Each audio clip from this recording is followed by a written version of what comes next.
자, 오늘 수업은 이제 진단용 방사선 발생장치 안전관리와 관련해서 수업을 하도록 할게요. 이번 장은 아마 이번 시간이 마지막 시간이라 아마 이 장 내용을 전부 다 끝낼 수는 없을 것 같아요.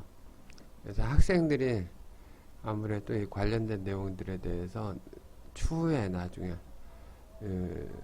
졸업 후 이제 직장 생활을 할 때 알고 있어야 되는 내용들이기 때문에 학생들이 이제 따로 시간을 내서 한번 읽어봐요.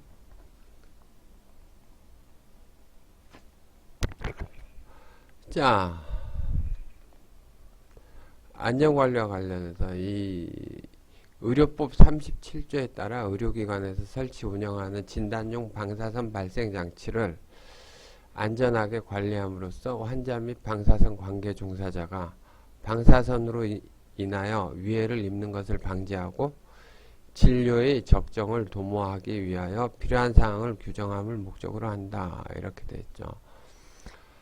그 다음 진단용 방사선 발생장치란에서 이렇게 진단용 액선장치, 액선 발생계, 치과 액선 발생장치, 그 다음 CT, 그 다음 마모 이렇게 되어 있고, 방사선 방어시설이란 이제 방사선, 아이고 잠깐만 핸드폰 치가 뭐 이러네. 그 다음 방사선 방어시설이란 방사선의 피폭을 방지하기 위하여 진단용 방사선 발생장치를 설치한 장소에 있는 방사선 차폐시설과 방사선 장애 방어용 기구를 말한다. 이렇게 되어 있고, 관계 종사자란 이제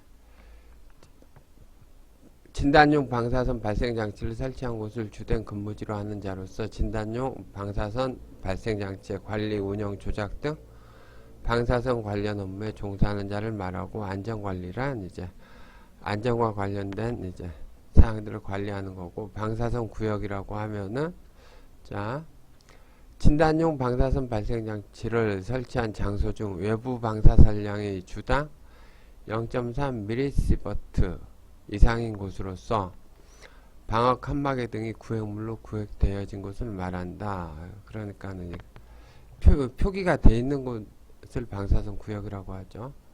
물론 이만큼의 선량이 있는 곳. 자, 진단용 방사선 발생장치를 설치하는 경우에는 사용일 3일 전까지, 사용을 중지한 경우에는 사용 중지일로부터 3일 이내에, 그 다음에 사용 중지 후 다시 사용하려는 경우에는 사용일 3일 전까지, 양도 폐기 또는 이전한 경우에는 그 사유가 발생한 날로부터 45일 이내에 별지 서식에 따라서 해당 의료기관 소재지를 관할하는 시장 군수구청장에게 제출하여야 한다.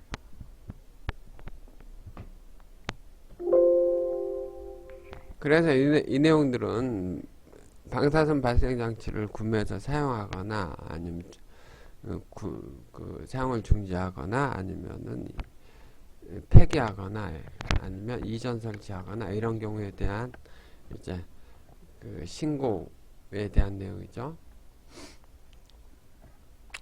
자, 신고는 별지 제1호 서식에 첨부해야 하는 서류들이 이렇게 쭉 있어요. 여러 가지 굉장히 많은 서류를 제출해야 되겠죠. 그 다음에 별지 제2호 서식에 첨부해야 되는 서류는 또 이렇게 쭉 있고, 여기 보면은 시장 군수구청장 그 지역 내에서 이제 해결을 해야 된다는 얘기예요. 자, 아까 얘기했던 3일 전. 자, 그리고 아까는 장비에 설치하고 사용하고 중단에 대한 얘기였죠. 이제는 의료기관의 개설자 또는 관리자는 소속 방사선 관계 종사자의 변동이 있을 때, 직원을 새로 채용하거나 아니면 퇴사했을 때, 이럴 때죠. 그 사유가 발생한 날로부터 3개월 이내에 신고서를 작성해서 건강진단 결과서 사본을 첨부해서 시장군수구청장에게 제출해야 한다. 이런 내용 있고, 그 다음에 피폭 기록 확인서를 제출받은 경우에는 15일 이내에 질병관리본부장에게 그 사실을 통지해야 된다. 여기 시장군수구청장 이거 여기서 제출하면은 여기서 다시 질병관리본부로 이제 이 서류를 이제 제출을 하는 거겠죠.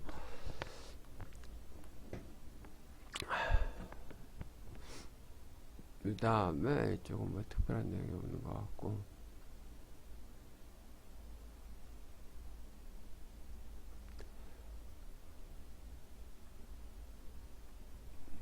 그 다음에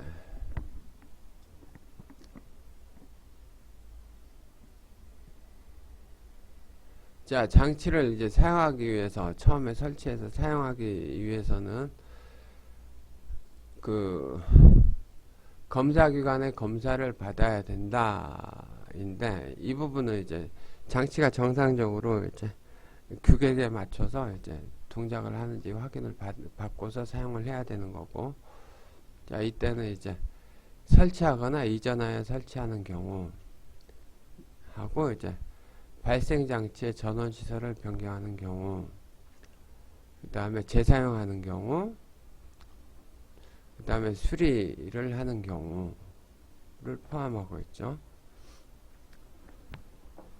자, 이때 별표 1의 내용은 접지 설비 확인하고, 외장 누설 전류 시험을 하고, 조사 설량의 재현성 실험을 하고, 관전압 시험도 한다. 이렇게 돼 있어요. 자, 그리고 그 사용할 때 그 장비는 매 3년마다 시험 검사를 받아야 되는데, 만료일 전후 각각 30일 이내로, 그러니까 만료일 기준으로 31일 이전 이후, 그러니까 약 2달 내에 이제 검사를 받아야 된다는 얘기예요. 그 다음에 TL 배지를 사용하게 되는 경우에 그 종사자의 피폭 설량과 관련해서 3개월마다 1회 이상 피폭 설량 측정을 받도록 하여야 하며, 필름 배지를 사용하게 하는 경우에는 1개월마다 1회 이상 피폭 설량 측정을 받도록 해야 한다. 이거는 이제 피폭 설량을 관리하기 위한 거죠. 종사자의.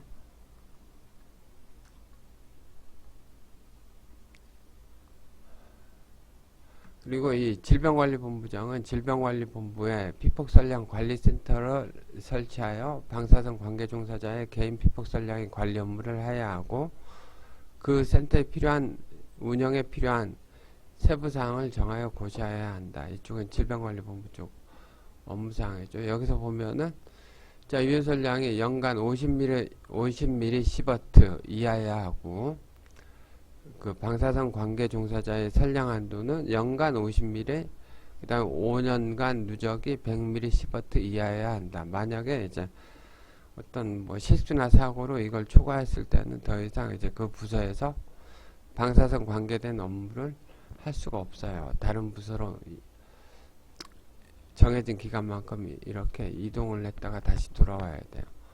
그다음 수정체의 경우는 연간 150ml 시버트, 그 다음에 피부 손발은 500ml 시버트 이하여야 한다. 이렇게 돼 있고, 그 뭐지 NGO나 뭐 이런 쪽은 이 부분이 이제 또 특히나 이제 많이 관계가 되죠.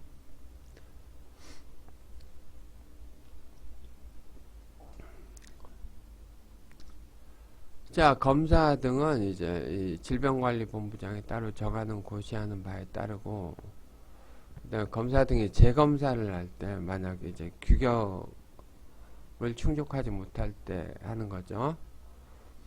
그러면은 이제 새로 검사를 받아야 되는 거죠. 그 다음에 이 검사 측정 기관은 이건 뭐냐면 주기적으로 시험 검사를 하는 기관들이 있어요. 얘네들은 이제 질병 그 회사에게요. 질병관리본부장에게 등록을 하고 그 업무를 수행하면 돼요. 등록기간의 유효기간은 등록한 날로부터 4년으로 한다. 그다음 만료되는 날부터 6개월 전에 재등록을 신청을 해야 한다. 뭐 이거 그 업체 얘기예요. 그래서 측정 검사 기관 그 업체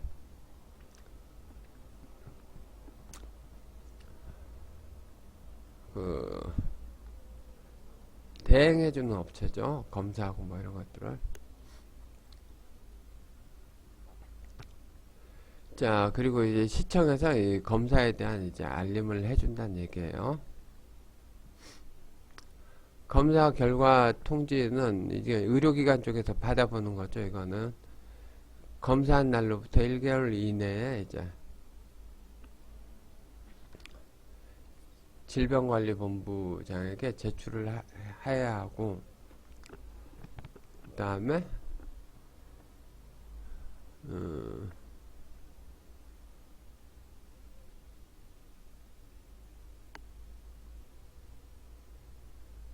다음에 이쪽 내용은 뭐 특별한 게 없어 보이네.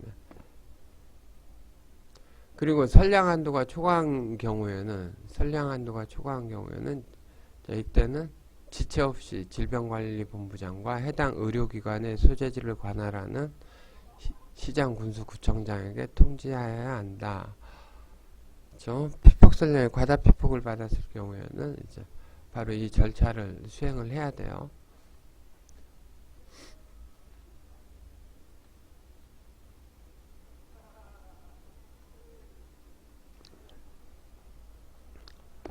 자, 시장군수구청장은 부적합하거나 선량 한도가 초과한 것으로 판정된 검사 등의 결과를 통지받으면 통지를 받은 날로부터 3일 이내에 의료기관의 개설자 또는 관리자에게 아래 명령을 하고 이 명령을 하고 그 다음에 질병관리본부장에 통지해야 된다. 그러니까 문제가 발생하면은 이제 시장군수구청장이 이제 의료기관에 통지를 하는 거죠. 얘는 이제 이 시설과 관련된 부분과 그 다음에 건강과 관련된 부분,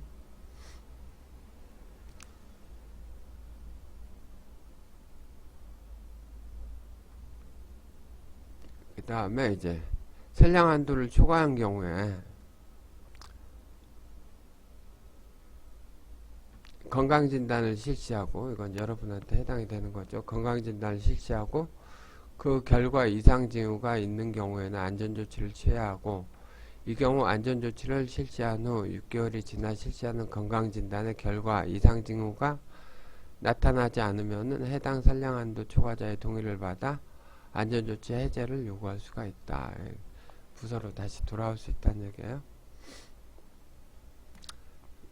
여기 이제 질병관리본부하고 이제 시군구청장하고가 이제 관계가 다 돼 있어요.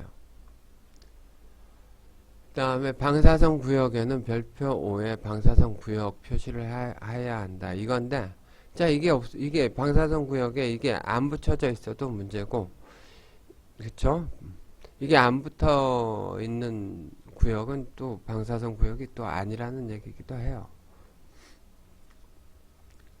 자, 안전관리 책임자를 임명해야 하며, 그쵸? 의료기관뿐만이 아니라 해당 장치를, 방사선 발생 장치를 이용하는 기관에는 다 이제 안전관리 책임자를 임명해야 되죠.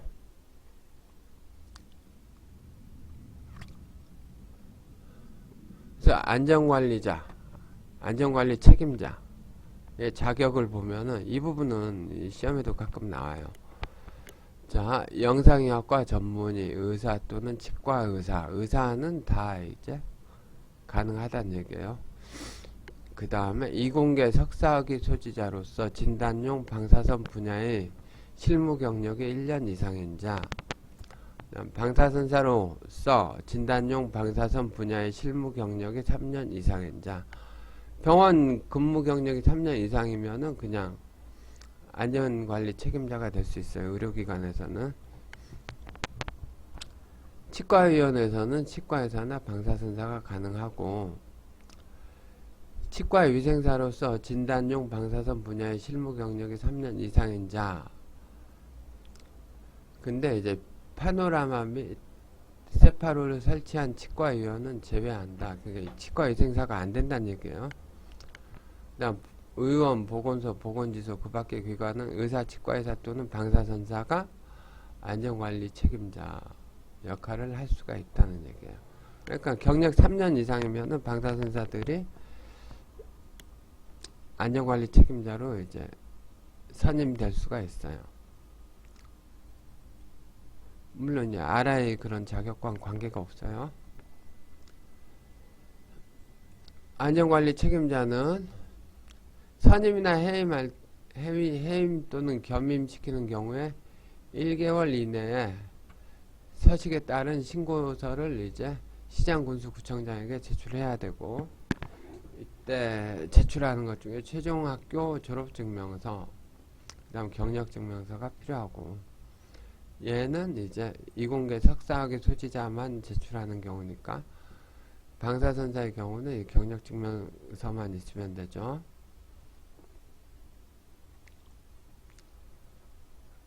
안전관리 책임자의 직무, 안전관리 업무의 계획, 점검 및 평가, 방사선 관계 종사자에 대한 자체 교육 훈련의 실시, 환자 및 방사선 관계 종사자에 대한 방사선 피해로부터의 방어 조치, 진단 영상 정보 관련 설비 안전관리, 피폭 선량 측정에 영향을 미치는 방사선 관계 종사자의 소속 변동 사실의 측정 기관의 통보, 그 다음에 그 관계 종사자의 피폭 선량 측정에 영향을 미치는 피폭 선량계의 파손 및 분실 사실의 측정 기관의 통보, 그 다음에 검사 또는 측정에 관한 사항들을 또 관리를 해야 되고, 그 다음에 이 장치에 대한 서류의 작성과 그 다음 비치 및 보존에 관한 사항도 안전관리자의 업무에 들어가는 거예요. 자, 의료기관 개설자 또는 안전관리자의 준수사항들을 보면은, 안전관리자가 그 직무수행에 필요한 사항을 요청하면 지체 없이 조치하고 정당한 사유 없이 거부하지 말 것. 자, 의료기관 개설자가 안전관리자가 안전관리 업무를 성실히 수행하지 아니하면 지체 없이 그 직으로부터 해임하고, 이를 제대로 안 하면 바로 해임하고 다른 직원을 안전관리자로 선임할 것. 그 다음에 진단용 방사선 발생장치에 대하여는 검사 유효기간이 끝나기 전에 검사를 완료하고, 검사 기관이 검사를 할 때는 안전관리 책임자를 참여시킬 것. 그러니까 안전관리 책임자가 되면 좀 번거로운 일들이 많죠. 서류 작성도 해야 되고 관리 업무도 해야 되고 검사 쪽에도 이제 관여를 해야 되고, 장치에 대한 검사.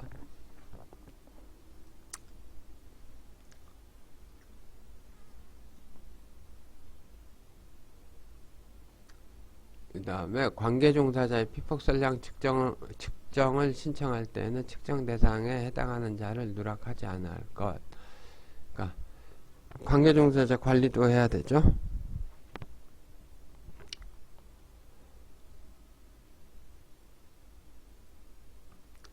자, 이제 장비에 대한 검사와 관련해서 수리, 교정 및 재검사 명령을 받으면 지체 없이 이행할 것. 그러니까 이게 좀 구분이 좀 모호한데, 물론 이제 병원을 개설한 자가 일반적으로는 안전관리자한테 이름을 해놓죠. 그래서 안전관리자의 책임이 더 커지는 거예요. 선량한도 초과한 자에 대해서는 지체 없이 건강진단 등 필요한 조치를 할 것. 이게 드물게 선량한도를 초과한 경우가 있어요. 근데 이제 보통 이제 실수로 가령 이제 촬영실에 뭐 필름 배지를 두고 나오거나 뭐 이런 경우들이죠. 대부분이.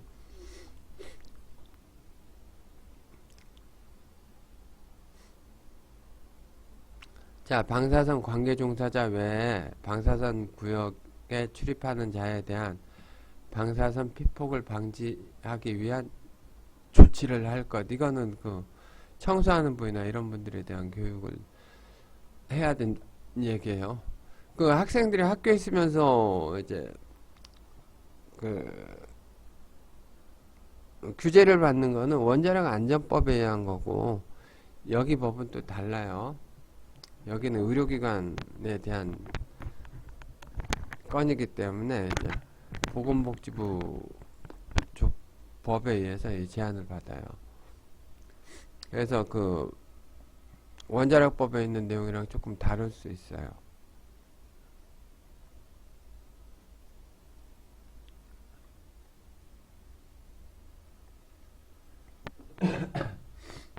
그리고 관계종사자는 매 2년마다 건강진단을 실시해야 되고, 자, 그 다음에 그때 문진사항들이 이렇게 있고, 그리고 검사항, 뭐 피검사할 때 보통 혈색소양, 적혈구수하고 백혈구수. 자, 얘네들이 항상 이제 건강진단표 있죠. 여기에 얘네들이 들어가 있어야 돼요. 이게 들어가 있어야 돼요. 그게 없으면 인정을 안 해주니까.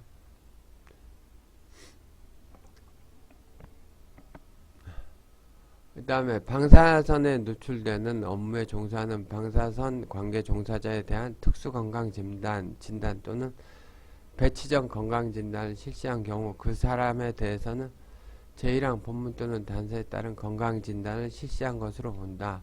자, 이거 했으면은 그 다음에 건강진단을 했다는 얘기예요. 서류의 작성 및 비치. 자, 아까 앞에서 언급됐던 모든 서류들이 제대로 잘 작성되고 관리되고 그 다음에 적절한 위치에 다 비치되어 있어야 된다는 얘기예요. 자, 이 시군구청장하고 검사기관, 측정 검사기관의 장, 의료기관 개설자 또는 관리자가 이쪽 내용들을 다 가지고 있어야 되죠. 자, 사용 기록하고 그 다음에 이거는 보통 요즘은 전산으로 다 처리가 되어 있기 때문에 뭐 따로 신경을 써서 하지는 않을 것 같은데, 자, 건강진단에 관한 거, 그 다음에 장치의 검사 성적서, 그 다음에 점검사항, 그 다음에 방어시설의 검사 성적서, 그 다음에 관계종사자 현황, 그 다음에 설치 및 방사선 발생장치의 설치 및 사용 신고 증명서, 이런 것들을 이 서류들을 잘 갖추고 있어야 되는 거예요. 안전관리자는 선임된 날로부터 1년 이내 질병관리본부장이 지정하는 방사선 분야 관련 단체가 실시하는 안전관리 책임자 교육을 이수해야 하고, 자, 교육을 받은 이후에는 2년 이내에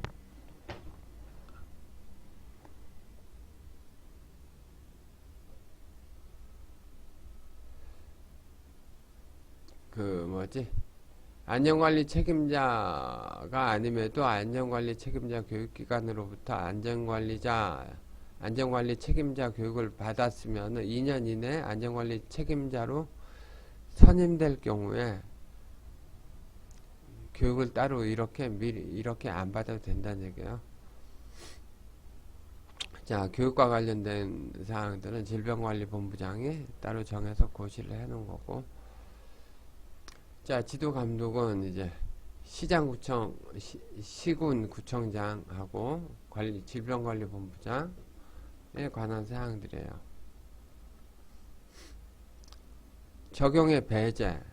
자, 이게 재밌는 게 뭐냐면 진단용 액선 발생기 또는 치과 진단용 액선 발생 장치 파노라마하고 세파로 이거 제외하는 하고, 많은 사용하면서 주당 최대 동작과의 총량이 10mA 분 이하인 의료기관에 대해서는 이 4조 5항 9조 10조 13조를 적용하지 않는다 라는 얘기예요. 그러니까 거의 뭐 사용을 안 하는 기관에 대해서는 이 항들을 적용하지, 이 항을 적용하지 않는다는 얘기는 이 항들을 신경 안 써도 된다는 얘기예요. 4조 5항 9조 10조 4조 5항 9조 10조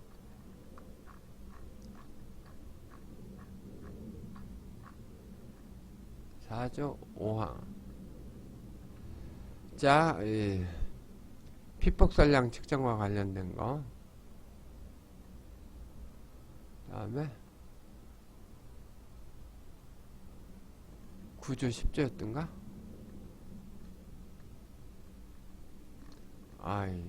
기억력이 딸리네 이제.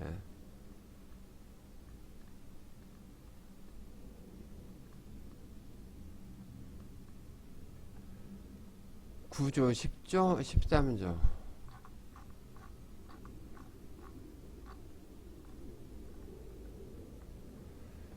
자, 방사선 발생 구역에 대한 규제도 이제 없고, 그 다음에 안전관리 책임자를 굳이 임명할 필요도 없는 거고. 13조. 관계 종사자에 대한 건강진단도 굳이 안 해도 되는 거예요. 끝으로 넘어가면은 동영상 녹화가 자동으로 끝나버리네.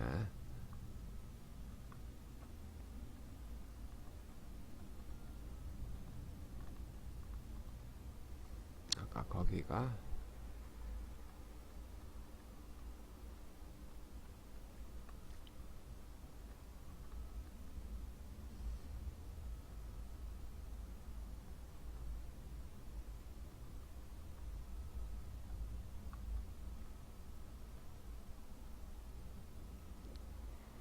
이러니까 자 10mA 분 이하인 경우 주당. 그러니까는 이 내용이 뭐냐면은 자 관전류량이 일주일에 자 10ml 이게 분이니까 60초죠.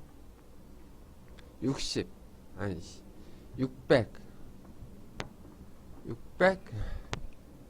메스 이하, 일주일에 600메스 이하를 사용하는 경우, 그 이하, 일주일에 600메스 이하를 사용할 경우에는 이 사항들이 이제 다 적용이 안 된다는 얘기예요. 그러니까 특별한 관리를 할 필요가 없다는 얘기예요. 이렇게 보통 이제 100mAh로 사용한다 그러면은 이거 10배니까 분이니까 이게 6초 이에 100mAh 사용할 경우에 조사 시간이 6초 이하인 경우 일주일에 그럴 경우에는 이게 필요가 없다는 얘기예요. 자 이렇게 해서 이번 학기 강의가 다 끝났는데 기말고사 준비 잘하고 지금 뭐 코로나 때문에 이제 대면 시험을 해야 되느냐 말아야 되느냐 그런 얘기들도 많은데 이게 학점을 평가하기 위해서 워낙 지금 매스컴에서도 이제 컨닝이니 뭐니 이런 얘기들이 하도 많아서 뭐 특별히 뭐 변화될 것 같진 않아요. 여튼 동영상을 이용해서 공부를 하는데 뭐 익숙치 않겠지만은 여튼 기말고사 준비 잘하고 기말고사 치는 날 보도록 해요. 수업 끝낼게요.